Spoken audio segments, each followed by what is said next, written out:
Tonight, 5 Investigates uncovers money, politics, and education at the center of a controversy at the University of Minnesota. Lawmakers and faculty say an outspoken regent was voted out after being targeted by a well-financed campaign involving some of his own colleagues. Now, former regent Michael Hsu is speaking to investigative reporter Eric Rasmussen for the first time on camera since he left the board. Eric? Kevin, almost from the moment Michael Hsu joined the Board of Regents, he pushed back on the administration and fellow regents over several issues from tuition to transparency to athletics. But when he publicly called out the U after a recent scandal, lawmakers say powerful voices lobbied to keep Hsu from getting a second term. On the same day, the University of Minnesota made headlines for firing basketball coach Richard Pitino. Lawmakers at the Capitol booted another prominent and polarizing figure at the U. Well, there are a lot of reasons. I had a lot of people after me for various issues. Since the start of his term on the university's Board of Regents in 2015, Michael Hsu butted heads with administrators over numerous issues, from the decade-long fallout over the death of Dan Markingson during a university-sponsored drug trial, rising tuition, and recently, Aaron Daring is a tenured full professor. A 5 Investigates report that administrators waited years to take action against former star professor Aaron Daring.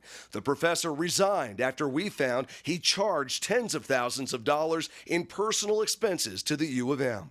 Accountability and transparency are very important for the university. But it was Hsu's choice of words to 5 Investigates in this follow-up report last fall that touched a nerve at the U of M. We're basically building a culture of noncompliance in the university. A culture of noncompliance, a charge the university has repeatedly and publicly denied. Privately, Board of Regents Chair Ken Powell chastised Hsu in this letter that Hsu shared with us, telling him he should have raised his concerns internally, adding, "Your comments to the media were unacceptable."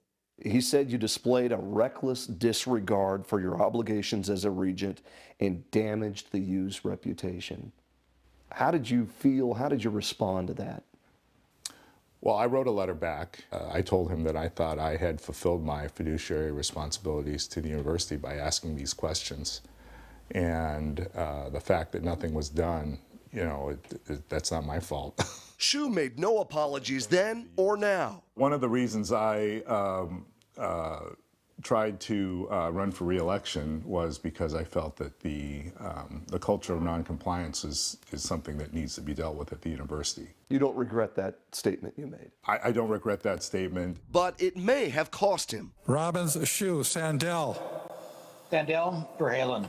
After Hsu narrowly lost his seat on the board in this vote of the legislature in March, he was definitely targeted. A chorus of lawmakers. They hired lobbyists and influencers. Faculty. It's very clear what's going on here. And a former governor. The best thing that can be said for it is shabby behavior. Say powerful voices inside and around the university campaigned against Michael Hsu with the help of a newly formed political action committee called Maroon and Gold Rising.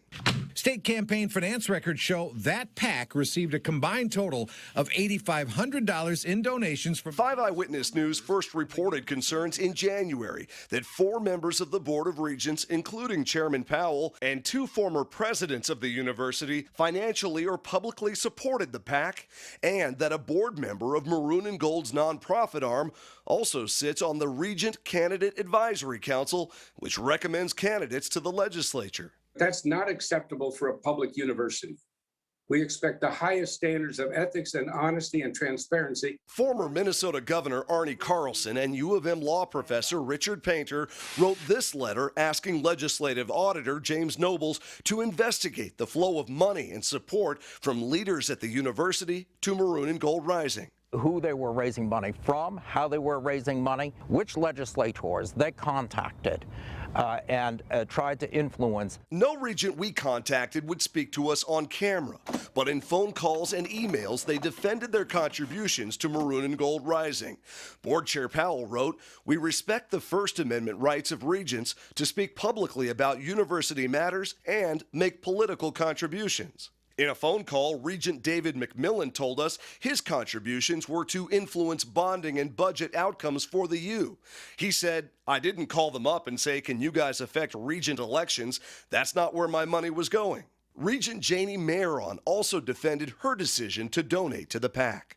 I have the right as a citizen of the United States to participate in the political process and to donate both time and money in that political process, and I do not think there was anything inappropriate or unethical. I think that what happened at this regent's election is indefensible. I think that the administration needs to stay out of it, and they need to stop trying to influence legislators. Republican State Rep Marion O'Neill says she was one of the lawmakers lobbied to vote against Michael Hsu. Was there any doubt in your mind that Michael Hsu was being targeted here? Oh, absolutely. No doubt in my mind that Michael Hsu was being targeted. I'm glad that other people have recognized this issue. Hsu says he's now working on several projects and will continue advocating for accountability at the U of M. He says he knew a second term was never a sure thing.